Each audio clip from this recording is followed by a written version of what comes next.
Participate in a conversation with once conservative, now liberal Midwest mastered prepared special education high school teacher and a self-proclaimed devil's advocate, East Coast conservative liberal, baccalaureate prepared registered nurse. These two strangers met, became instant friends, and realized their conversations are candid and epic. So join us weekly, ask us questions, and listen to these profoundly candid friends try to solve the world's problems, one discussion at a time. Hey, welcome to another episode of The New Theory with Monet and Jared, aka TNT with MJ. I am Jared. I'm Monet. Together we are teaching minds and nurturing souls. Well, Monet, I don't know about you, but it has been one heck of a week with all the stuff that's been going on. All the new things with COVID, the new things with the school district. Trump yesterday in his interview about school and what's going on and with the socio-political climate and all this other stuff. But we've gotten feedback that because I'm a teacher and Monet, you're a nurse. And a parent. And we're both parents. Both parents. Both parents of school-age kids, mind you. Yeah. And so, at different levels as well. So I've got a junior high and I got an elementary kid. So they're on different. And I got elementary and I got high school. Yeah, oh man, that's all. Yeah, totally. So it's horrible spectrum. But the question came to us that we would talk about or address the reopening of schools and what that would look like, what our opinion is, what we've been getting feedback on. And as much as I would really like to get into that, to continue the progress, to continue that positive change, to continue the change of heart, that's going on that we're seeing. I think that it's me personally that we continue the conversation centered around the Black Lives Movement and police brutality and bringing social justice to a system that was set up to provide injustice from the beginning. Exactly. If that's all right with you, Monet, I think we're staying on topic. We're staying on course. And we'll talk about topic. that later. Yeah. Right on. Once there's some decisions being made. Oh yeah.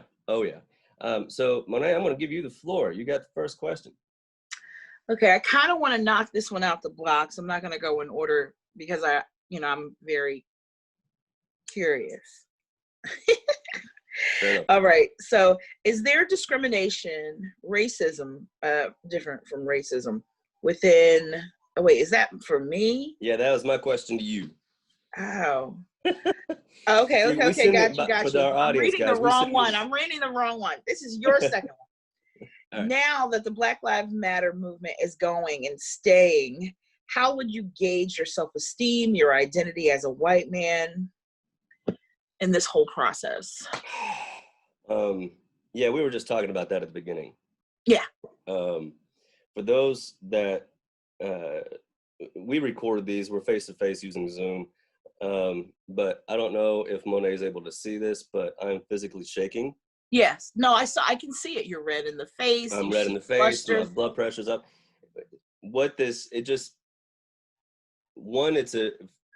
Because of the topic, and I'm you're generic white guy. It's an uncomfortable conversation to begin with.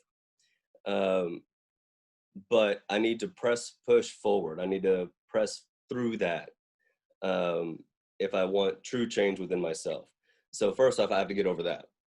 But what really gets it hyped up for me is how one misstep, one misword, and this is not just for you. I'm talking to. No, I love it. Come on now, I'm talking to our audience on this one. But the slightest misstep, the slightest miswording, my message could be completely lost, or completely misinterpreted because I'm a white guy about this topic. And how dare, the question could be, how dare I? What, who are you to speak with authority on this? Not to say that I'm speaking with authority on it, but that's just. No, you can, Jared, don't do that. No. You are a white guy from the Midwest. Therefore, It's not like you're saying you're representing all white men, but this is your white male perspective, and you are valid. I don't want you to feel as though this is where I do feel the message is getting lost, because it's like it has to be an either or situation. I want everyone to feel empowered. Case in point, our parents needed a leader. Our parents needed somebody to say, okay, they're telling us what to do. This generation is telling us we're all leaders. We all are empowered. That Michael Jackson song, The Man in the Mirror Can Change the World, it's true. I don't need a herd of people to do it. All I do is I need to do it. And I don't want you to be apologetic anymore. The reality is, I want the empowerment to feel like, guess what? This generation is telling us we validate how you feel. Okay? And how you feel is just as important as how everyone feels. Now, here's the difference.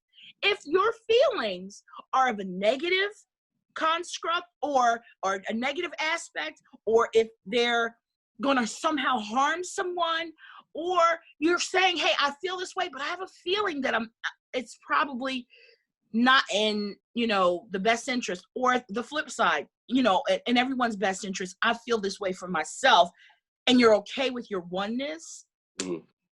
Case in point, I don't want you to apologize for how you feeling, for saying anything anymore. No.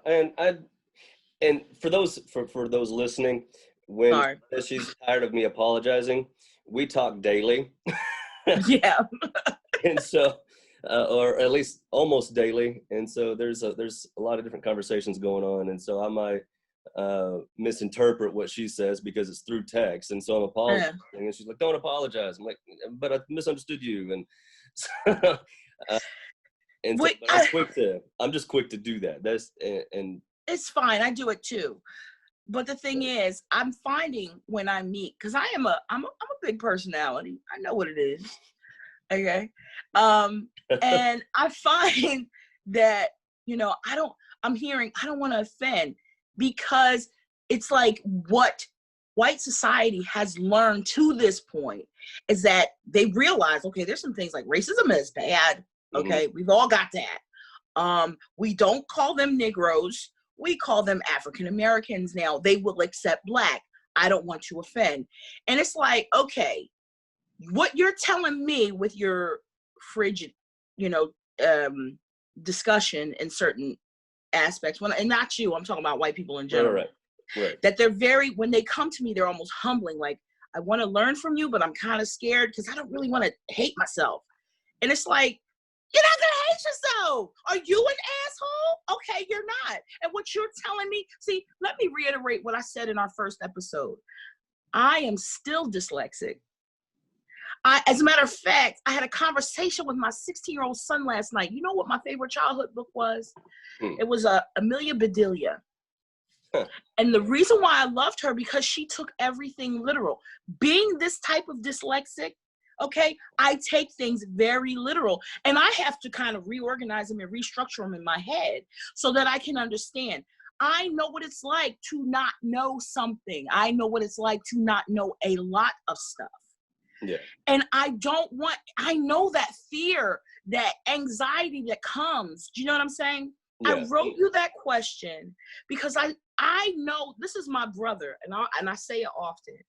And I know, especially considering we've had our private conversations, I don't want my brother to go out there and feel as though he lost his identity by, okay, all right, sorry, go ahead. No, you please finish, but that's, I think there's it's not so much me losing my identity. It's me asserting my identity in front of ignorance. Yes. Okay, you're right. That's right. I did need to stop. That's what it is. Because that ignorant person, or ignorance, I'm just going to call it ignorance. Period. Okay. So ignorance will speak out of fear. It will speak out of anger. It will speak out of a place that is not knowledgeable because it's ignorant by definition. And so he has nowhere else, or she has nowhere else to go in the conversation. Exactly. So when you challenge that, that's where that animosity comes into play. And so it's, for me, you asked specifically about my self-esteem as a white man. It's a day-to-day thing. It's just a day-to-day thing. It feels like every day it's the same battle. It's the same conversation, same thing, but in new words now. And so it's like, just educate.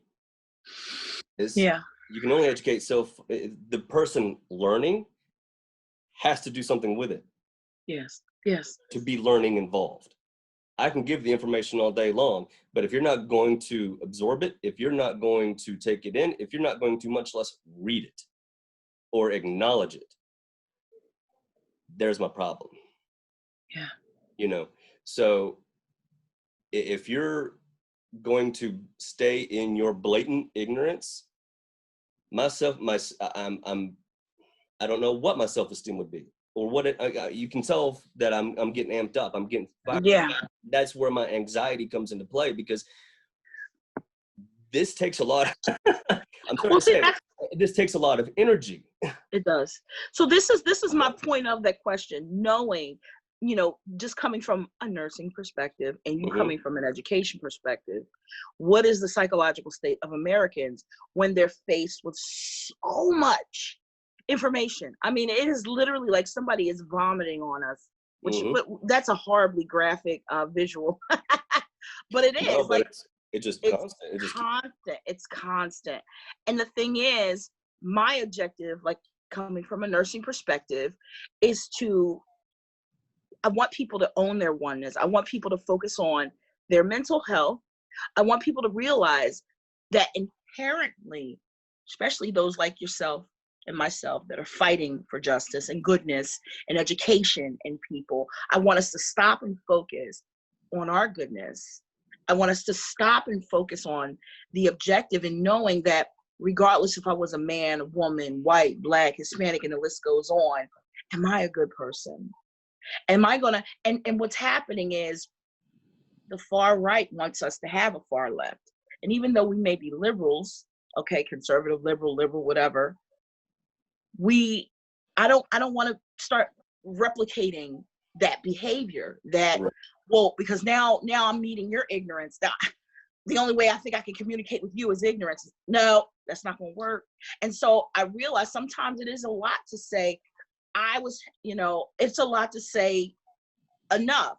Now, if you come back, like the conversation I told you I was having at 4:00 this morning, I did. The only way I shut him up, because he was so accustomed to me, this isn't really necessarily the mindset, really soft. And I just straight up called him ignorant. And I was like, and I'm done. Your level of intelligence right now is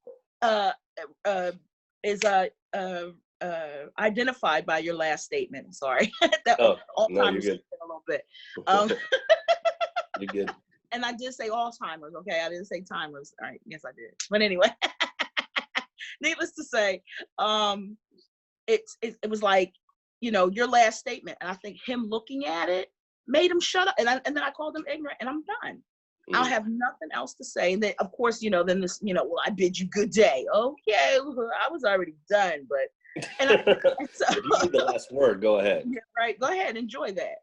Because it's like, and that's when I posted on, well, look, because that's a primitive mentality. That's I'm just going to be childish and then retort with, callous and, horrible critiques. And it's like, well, you went there, so you're just letting me know that's your level of intelligence. Because you can't handle this evolution of thought. Okay. Yeah. And guess what? That's exactly what it is. I love that word, evolution of thought. I love you and you love your words. I love it. Because I respect that. That's what brothers do. But I have friends in Texas, a whole family. Okay, they are called the Blacks. They are staunch Republicans, and they're my best. They're still family to me. Are we unfriending each other? No. People are like, no, because. Just because of that one political stance doesn't necessarily mean, do they see it? No, they don't see it, because what they see is their immediate, but that doesn't mean, and I'm like, go ahead. I realize if I meet your thoughts with, then I'm already, the conversation is over. Yeah, exactly. So now I have to meet you where you're at, accept you for who you are. When you ask me, this is what it is, because we're living in a mess right now. And if you think it's because of some other president, or you think it's because a whole bunch of people aren't agreeing, you could call it. Then guess what? We can all acknowledge right now we don't like the way we're living. So let's switch it. And let's see what's happened. Hey, guess what? He can run again. If he doesn't make it this November, he can run again. But all right, we spent a lot of time. Yeah, that's all right. Sorry about that. No, I love that you added to the perspective and added that conversation, added to that. And using our backgrounds. Absolutely. So. Oh my God. Your first question, young lady. I've heard this is the one. A few times. I've heard this term a few times. And yes, I did do my research because, I'm a teacher. I'm going to look it up. Can I pause you though? Because when I read it, I literally, like, the kids were like, what? I laughed so loud. I was like, oh no, don't ask me this question. I'm selling I just want you to know before you even ask this question. Okay. Because I love you so much, I'm selling my black card out, and now you really, not only you invited to the barbecue, you may be able to add something. No, you can't. He can't touch the potato salad. He can't touch the potato salad. But you can come into the kitchen. All right, so go ahead. I'll take that honor. I'll take that any day. Free barbecue. Well, you already there. With great people. Come on now. Hell yeah. I'm but not the passing coming that in up. the kitchen is big, Jared. Coming in the kitchen. Look, if you get the potato salad honor, it's a wrap. It's over. Okay, but go ahead. All right. So here's your question. What is code switch? Oh God. And then and then do you do that personally? Oh God. People doing it. Have you encountered white people doing it? And what do you think of it when white folks do that? God. Okay. All right. So code switching. All right. For those that don't know and who have not researched this term, it is, and don't massacre me, people. Here we go. It is, okay, so you have to put on a persona that is appeasing to the majority. Meaning, I have to articulate my being. I have to add an extra smile. I have to, hi, Jared, how are you? Yeah, that's what it is. That's code switching. I have to, oh God, I don't want to say this. Please, I'm not racial. These are why we're having these conversations. I have to put the Becky voice on. I got to put the Becky voice on. I got to put the extra twink smile on my face, mm-hmm. and let them know, like, I'm non-threatening. I'm very engaging.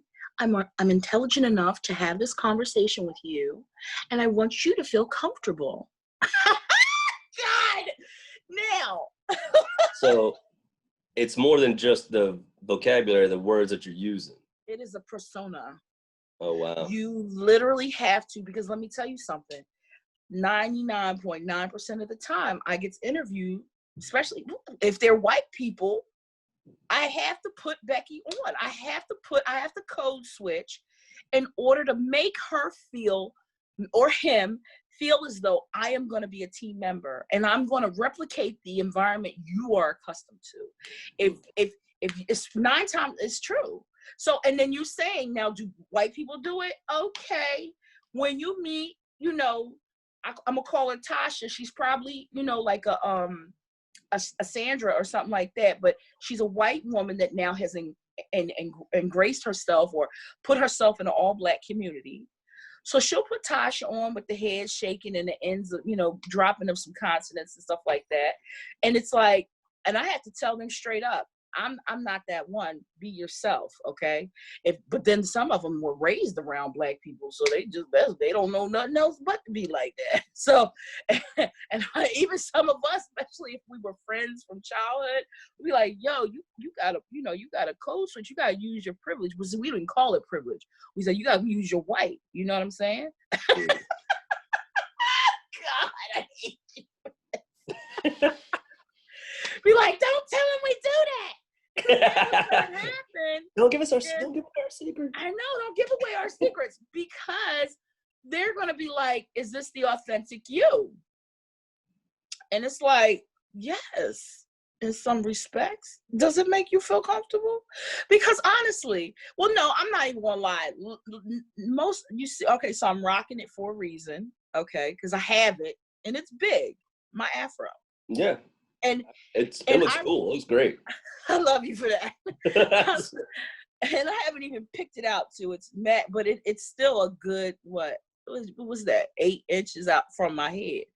And the thing is, sometimes I'll kind of downplay it just a little bit, because, but most of the time, Paul Mooney said it, the comedian, he was like, nappy doesn't make them happy. And it's true. I remember when I had braids and I was like 21 years old, and I was working at a restaurant. I used to relax my hair. Okay, just that's another form of code switching, because it makes, you want to assimilate the population you're around. So I want straight hair. Right. Well, I got some braids because I was like, I think I'm gonna transition to natural, and I had some cornrows. Okay, and this white guy who was very friendly with me, we laughed, we joked, and when I got cornrows, he was like, "You'll never get a job with hair like that." To my face, he felt comfortable enough to identify. Yes, honey. Look, some white folks is like, not some, there's a lot of them that are very comfortable knowing, who they are in this world. Their position has been made to feel, and I'm like, we're just social at work, like, but he told me, you'll never get a job with hair like that. No one will accept you. And I was like, yo, and I'm 45, so that was over 23, 24 years ago. Just recently, within the last 15 years, 15 to 20 years, Black women have been going natural and not relaxing their hair and using, embracing their curls. And I think we talked about this one time before. That's just, falling in love with your identity. It has nothing to do with white culture. It has nothing to do with saying, I don't want to be like you. It's just, well, this is me and this is how it comes out my head. I'm just going to have to love myself. And that's just, we haven't talked about that. But, when psychologically Black people have been deemed not attractive in their own, station.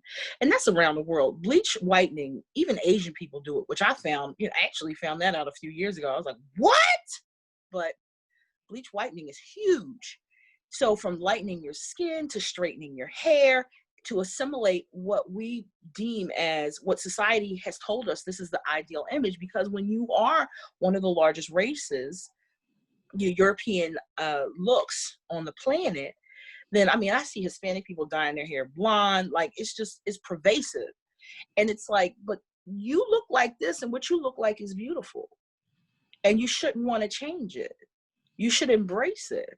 Everybody, not just even curly hair, redhead white people, like loving, serious brunettes, blondes. Everybody should just genuinely say, guess what? Because we were told that if we all kind of march the same way and look the same way, it keeps order, and we like order. Everybody likes order. You know what I'm saying? You put a fork in my spoon chute, I'm gonna choke, I'm gonna grip you up. You better all stay. It's just easy to find that way. But when you're human, as humans, the self-esteem, so it has nothing to do with somebody else. It's all about loving yourself. And what I'm hoping this Black Lives Matter movement is going to change. It doesn't mean, and see, back to the first question about self-esteem, there's nothing to lose if you're already misguided. But if you love yourself, you're winning. You're winning no matter what. So that was a long answer to that question. That's how he do But I'm it. glad but thank you. But I'm glad you answered it, despite the fact that, you know, you might get I know. I feel like on that one.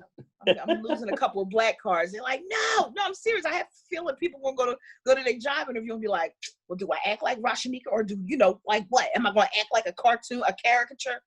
But no, just be yourself. And that's also what I'm finding too. Like, yeah. But no, sometimes look, come on now.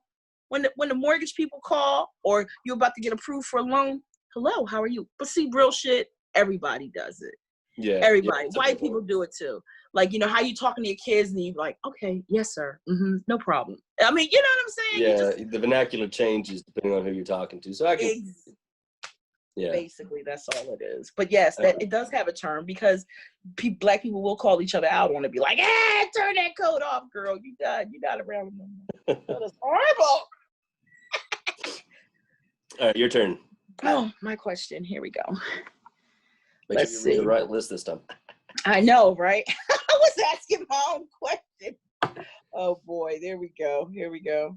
Okay, since the recordings of the new infamous Karens, they're being exposed, do the women in your life, and basically I'm talking about the Caucasian women in your life, identify with their behavior? Are they making excuses for them? Or are they having discussions? I was actually talking to my wife about this yesterday because the women in my life and those, well, specifically the women with whom I interact, which is, I can count on one hand. Shut up. All right. That's all good.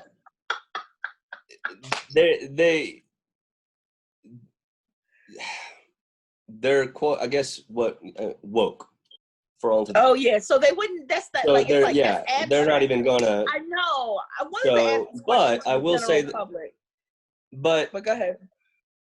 I know that there are women in my family that do that. Oh shit! Like that. They're more of a. They start out as a Becky. All lives matter. Let's all love one another. And then you start really pressing it. And they morph into a Karen. So, yeah. But I know these are ones you don't really interact with that much. Yeah, and I don't, and it's for that very reason. I mean, truly. It's this for that even reason. Before. There is, I mean, a lot of my family, or at least on my mom's side, my maternal side, a lot of anti-vaxxers, a lot of even anti-masksers. Oh no! And so Trumpsters too, aren't they? Yeah. Oh yeah. That all goes in the same. They choose their pseudoscience that they want to, you know. They quickly dismiss, and then now I'm starting to speak in general terms. Quickly dismiss NPR or PBS. Oh, why? Oh, don't you know? They're run by a bunch of Democrats and liberals and. No, it's an independent. They're totally on the left. Yeah, so they're absolutely biased. Yeah, do you not know that? Whatever. Look, I'm shocked. Yeah, no, people will quickly dismiss that because of the world of disinformation and misinformation and outright lies and you go to 1984, they call it mistruth. In fact, I've heard of, what was it, Kellyanne Conway, mistruth within the first year of his presidency. Yeah, I'm sorry, take that back. She said that during last year when I was actually teaching 1984. Use the word mistruth, and I'm like, and then I read it in the book. I'm like, oh, you got to be kidding me. So yeah, great again. I'm not even joking. But because of that, people are quick to dismiss valid truth, valid, not even truth, but valid news. Yeah. You know, and so at that point, there's no, you're lost. Yeah, there's no getting through on that one. You know, no. Quickly dismissing the facts, then, because I mean, it's funny because when I do talk to people, because like people message me, you know what I'm saying? They hit me up through Facebook Messenger or just straight directly on Facebook. And they'll say things like, oh, this is way over my head. Mind you, they'll have a degree, they'll be a professional, and they'll be like, I can't. And it's like, you know, you're admitting that you don't feel like doing it. You know, you're admitting you don't feel like being informed. And you rather have somebody hit your emotional, you know, center than have you use your, now look, as a nurse, I'm not gonna purge myself. I should know which sides of the brain, and I do, because I have to think about it. But right now, I'm talking, and I don't feel like it. It's over your head. It is over my head. I don't want, that pisses me off.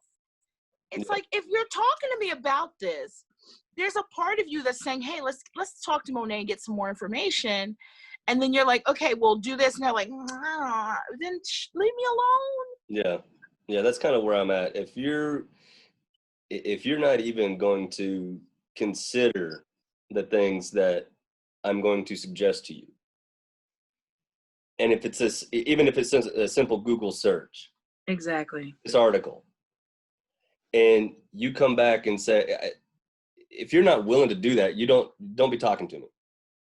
If you're not willing to grow or hear out what I've got to say, you know, why are you even bothering engaging in conversation with me? If you have no intention to take it any further than to rile me up,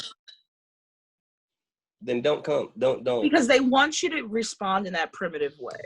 And the thing is, because it's painful to grow up. Growing pains, it's a part of life. With that being said, this is when I realized, how did I get to this point of enlightenment, was when I said, I'm not going to engage you in that primitive, emotional, triggering.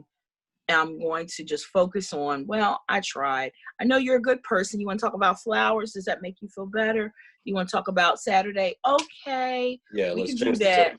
Yeah, because I realized I know.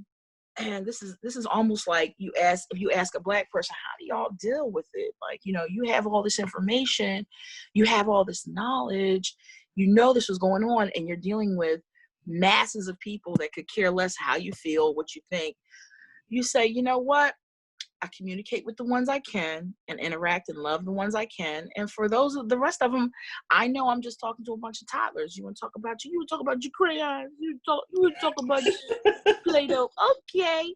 And I'm like laughing with them, but inside I'm like, you want to be this way. So I'm going to placate you like a primate, just give you something to appease you. And you're like, okay, let's talk about the weather and how it makes us crazy. Let's talk about the shenanigans we do. Because I realized the only way we can move forward is to let them know that, okay, but I am going to let you know. When I have ordinary conversations with you and we haven't had enlightened conversations, then you are but a primate to me. And when we're done interacting with each other, I'm going to go deal with the humans, white, Black, Hispanic, and everything in between that are enlightened and that see atrocities and say, hey, they need to be fixed. We need to work on it, instead of seeing atrocities and be like, I don't know what to do with it. It's too much. You know what? You know what you can do when somebody comes around you and they're like, yeah, I should hit them with my car. You be like, you know what? I have to put you in a primate box. And we'll talk about that later, because you can't handle anything. Mm-hmm. And then you have to put your vote for people that are going to invoke change. You have to sign petitions. You have to join organizations that's going to be about change. And people are like, oh, that's so depressing. Not really, because it's funny, because guess what happens when you're around people that are engaged and caring? We start talking about crayons and flowers too. But it's like, oh, okay, yeah, life turns to normalcy. It's just that we're like, hey, we don't, because you know what happens. You're doomed to face the same fate you've ignored. So if you think it's just going to happen to Black people, they're getting out of, actually, it's very black and white, but it's starting to be socioeconomic. And if you don't realize that, if you don't see it, then you're doomed to face the same fate. Yeah, absolutely. So, anyway. Well, we are. What time? We're good. We got about maybe 10 to 15 more minutes, but we're not going to be able to get through all 3 of our questions today. No, we could save it. So I'm going to ask you one more and see how we go from there, and then you might want to ask the very last question. Okay. Because I think these last couple of questions pretty heavy too. Pretty heavy, and I think they would speak to a lot of our audience. So my question to you, and I think I kind of said something about this last week. I know that we talked about it in our private conversations. But what I'm going to skip over the discrimination one. I want to get to that one, but that's a big one. Yeah. There's just no time. I don't think there's any time. No. Sorry. But what, if anything, can be done to remedy discrimination within certain demographics? Discrimination within Black groups, discrimination within white groups, discrimination within Latinx groups, and then the code switch. And what, if anything, can be done to remedy those things, or based on the domino effect, that you and I talked about? If you fix one, will the domino effect? Sure. Yeah, because it's like the Black Lives Matter went from being about Black people to being about Hispanic people to being about gay people. It literally has been like, it went from, oh yeah, Black Lives Matter, by the way, Indigenous people matter. Yeah, but the Indigenous people are saying Black Lives Matter, but they're like, we're fighting for our causes, and then everybody's running behind them like, yeah, let's fight. So that's the domino effect he's referring to. You know what it is? Let me simplify. Let me try to simplify it, because like a million things. I want everyone to imagine what it takes to be, and this is not like somebody gets an award or someone's better, but what it takes to be a Native American and a Black person in these United States. When your people, if you've done the research and you've seen the information, are openly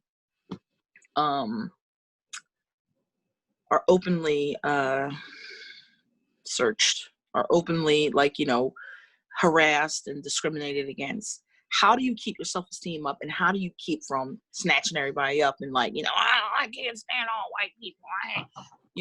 It is a level of self-love, self-preservation, and then desire to seek your likeness in your quote-unquote oppressor. Okay? What does that mean?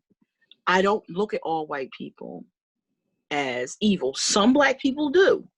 Some Black people look at me with, if they're not as code switched as I am, or, if they're more urban than myself, then they can look at me like, you think you're better. In all reality, I'm like, no, that's like the last thing. I'm not thinking that. So I think as a nation, we need to develop, because my point of saying all of that was to say, you have to have high self-esteem. You have to kind of love yourself enough to make yourself, allow yourself to have empathy for others, period. To allow yourself to be able to engage with others. And then, God, Jared, that's a load. My mind is literally like going from why do Black people leave the ghetto and not stay in the ghetto once they get a degree? It goes from, how do Native Americans not just, want to slaughter every white person they see because of all the broken dreams? It's like, no, well, I need a semblance of peace. I need a semblance of calm in my life. And I want my kids, when I see my children laugh and smile, I want that to be pervasive. So I know by staying calm and staying humble and staying, reserved is going to help progress the future. And as far as white people are concerned, it's like, I want y'all to love yourself too.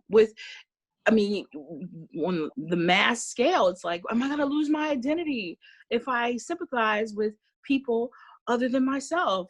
Am I going to, I'm not going to feel this sense of superiority. I'm not going to get treated. No, we should all be treated with that. You're not going to be a victim. Yes. For a lot. Exactly. They feel like some negative retaliation is going to happen. It's like, life is not going to change for you. What life is going to happen is that you're going to see justice and calmness and happiness amongst others around you. And that includes, like my neighbor, I have neighbors that I told you I live in the hood. Okay. If I tell people I live in Chester, Pennsylvania, and for most Philadelphians, they like, oh, clutch my pearls. I'm not going down there, but I do. And I had to like code switch with my neighbor the other day, talking about code switching. Mm-hmm. I had to thug myself out to let her know, you're not going to talk to me. She's like, yeah, your grass is high, because whatever.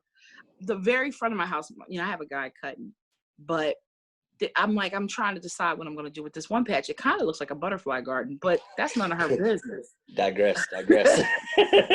back on topic. Anyway, I'm sorry. You were talking dirty yesterday. Right. Yeah, right.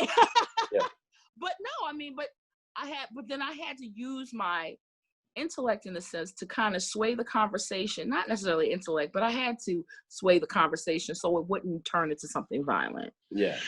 And thank you for keeping me on topic, because you know me. All good. I can ramble too. Yeah. So it's just like, you know what? It happens because there's so much in my head. Because this is ultimate. This is the goal, and it's not. And I don't look at goals anymore as unobtainable. Do you know what I'm saying? Yes. Like this is not just a dream anymore.